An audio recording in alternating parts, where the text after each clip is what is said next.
3. A influência da justiça. A vida de retidão não deve se tornar uma experiência solitária e egoísta. Quando Deus abençoa os justos, Ele o faz para que compartilhem as bênçãos com outros. Eu te abençoarei. Deus prometeu a Abraão e acrescentou: sê tu uma bênção. Gênesis 12, 2. O homem bem-aventurado do Salmo 1 é uma árvore que produz frutos para outros usufruírem. Salmo 1, versículo 3. Os justos reverdecerão com a folhagem. O fruto do justo é árvore de vida. Provérbios 11, 28, versículo 30. Vamos definir agora os círculos de influência que irradiam da vida dos homens e mulheres que andam nos caminhos do Senhor. São abençoados em seu caráter. O conhecido pregador norte-americano Phillips Brooks afirmou que o propósito da vida é construir o caráter pela verdade.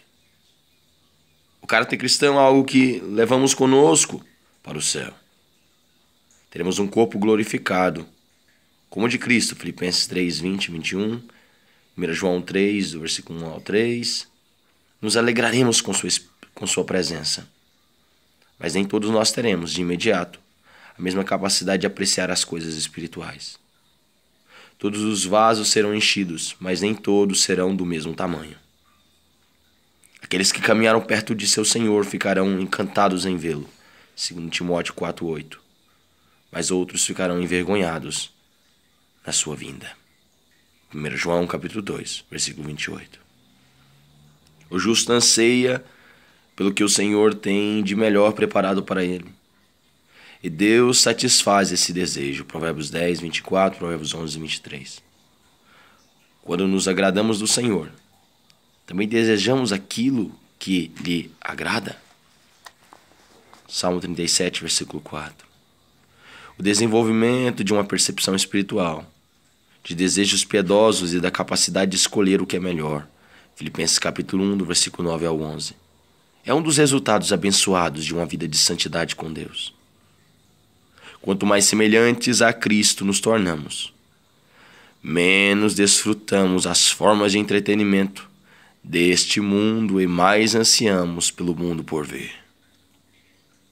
Por certo, o caráter piedoso vem da prática de se alimentar da palavra e de gastar tempo desenvolvendo a santidade. Dá instrução ao sábio, e ele se fará mais sábio ainda. Ensina ao justo, e ele crescerá em prudência. Provérbios 9, 9. Até mesmo a repreensão ajuda o justo a amadurecer. Não repreenda o escarnecedor, para que te não aborreça. Repreenda o sábio, e ele te amará. Versículo 8. Os justos são bondosos e generosos.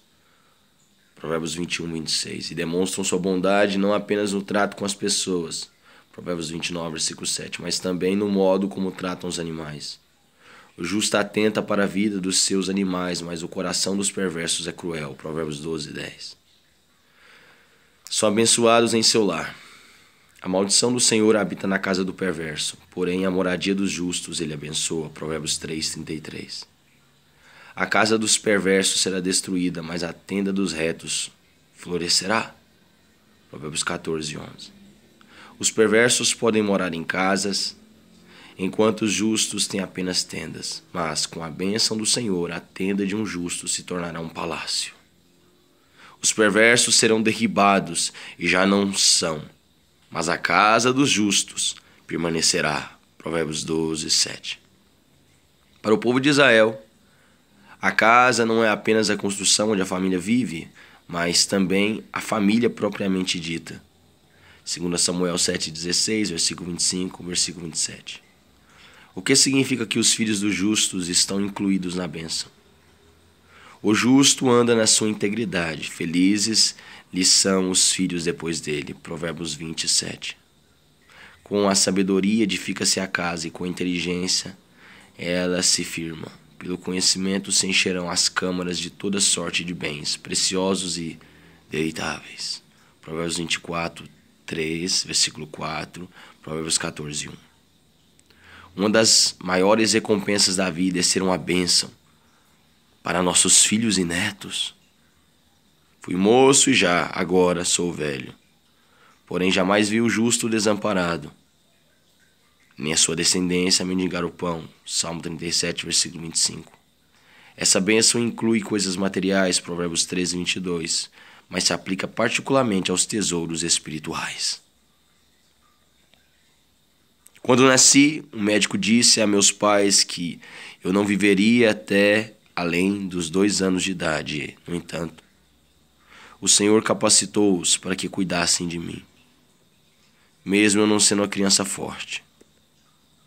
Minha sobrevivência deve-se em parte a um bisavô que havia orado para que houvesse um pregador do Evangelho em cada geração de nossa família, pedido que até hoje Deus tem atendido.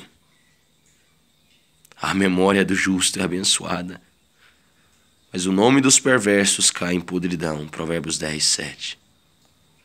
Qual ave que vagueia longe do seu ninho, tal é o homem que anda vagueando longe do seu lar. Provérbios 27, 8.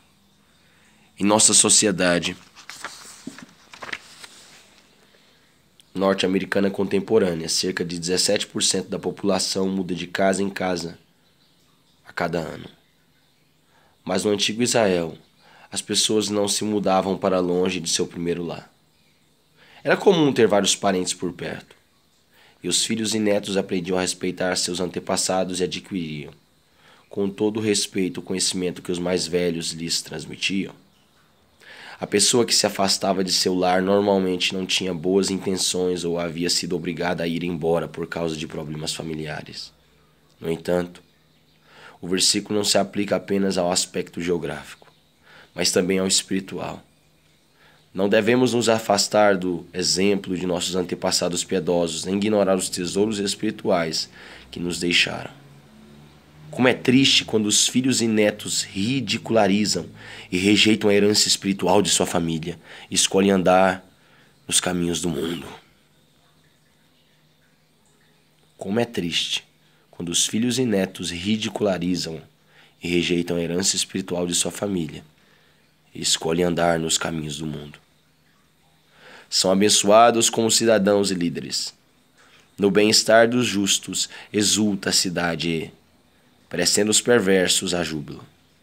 Pela bênção que os retos suscitam, a cidade se exalta, mas pela boca dos perversos é derribada. Provérbios 11, versículo 10, versículo 11.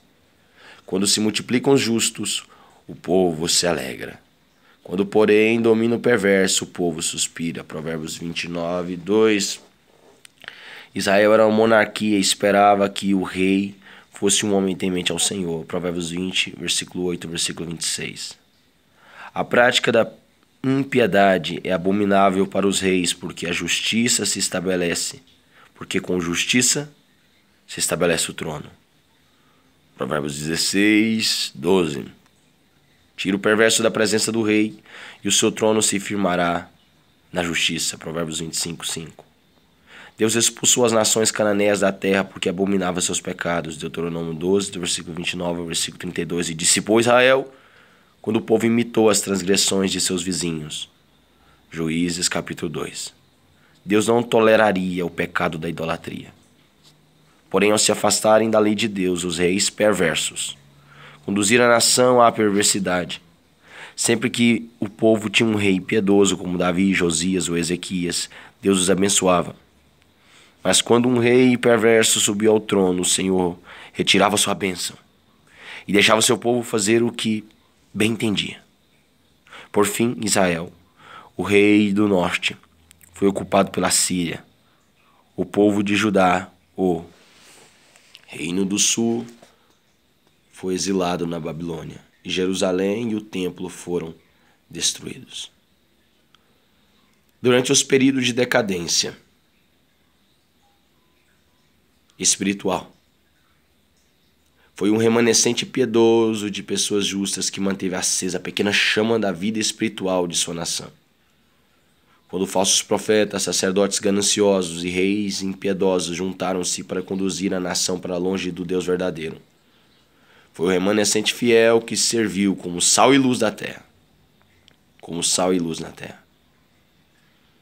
Então, os que temiam o Senhor falavam uns aos outros. O Senhor atenta e ouvia. O Senhor atentava e ouvia. Havia um memorial escrito diante dele para os que temem ao Senhor e para os que se lembram do seu nome. Malaquias 3,16. Israel é a única nação que possui um relacionamento especial de aliança com Deus. Mas o princípio de Provérbios 14:34 ainda é válido. A justiça exalta as nações, mas o pecado é o opróbrio dos povos. Deuteronômio capítulo 12, Amós capítulo 1 e capítulo 2 e Romanos capítulo 1, do versículo 18 ao versículo 32. Deixam claro que Deus julga as nações gentias por seus pecados, mesmo não tendo-lhes dado a mesma lei que deu a Israel. Salmo 147, versículo 19, versículo 20.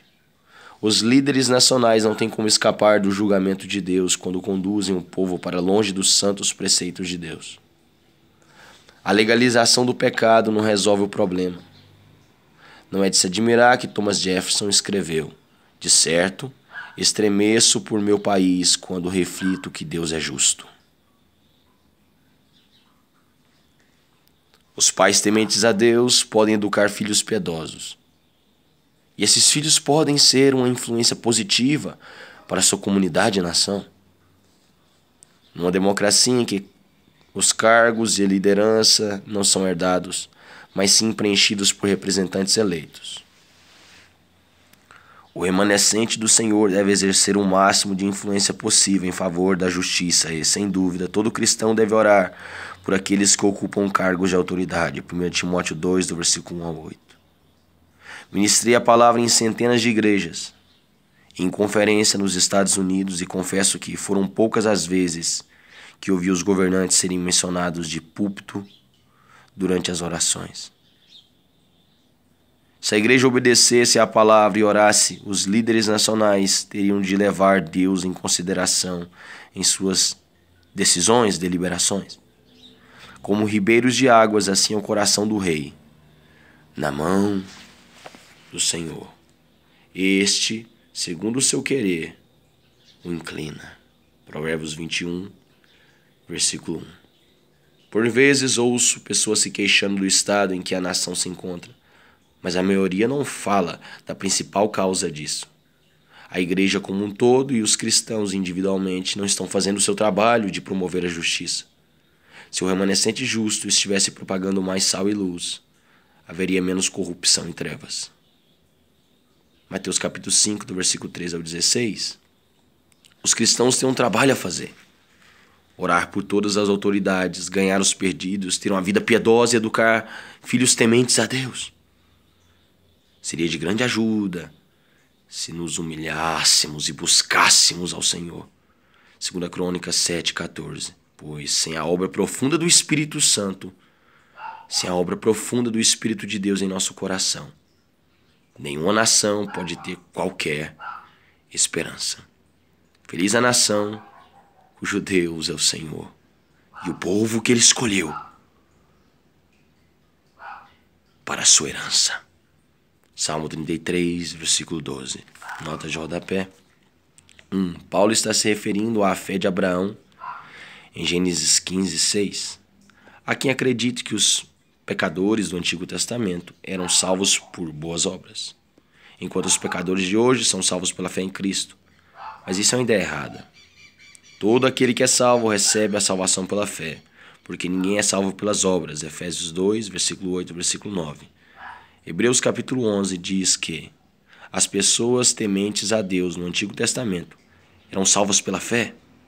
E Abacuque 2,4 declara: o justo viverá pela sua fé. Esse versículo é citado em Romanos capítulo 1, versículo 17, Gálatas 3,11 e Hebreus 10:38. Essas três epístolas deixam claro que a salvação se dá única e exclusivamente pela fé em Jesus Cristo. Nota de rodapé 2. A justificação É um ato da graça de Deus pelo qual ele declara o pecador que crê como sendo justo em Cristo Jesus e nos torna justificados diante dele. A salvação é o processo divino em que Deus torna seus filhos mais semelhantes a Cristo à medida que caminham no Espírito e que se entregam à sua vontade. A pessoa justificada tem o desejo de rejeitar o pecado e de obedecer. Rejeitar o pecado, de obedecer a Deus. Rejeitar o pecado e de obedecer a Deus. Pois a justificação envolve não apenas estar em ordem diante de Deus, mas também participar da vida que Ele oferece. Romanos 5,18. Uma posição correta diante do Senhor resulta em práticas corretas na vida diária.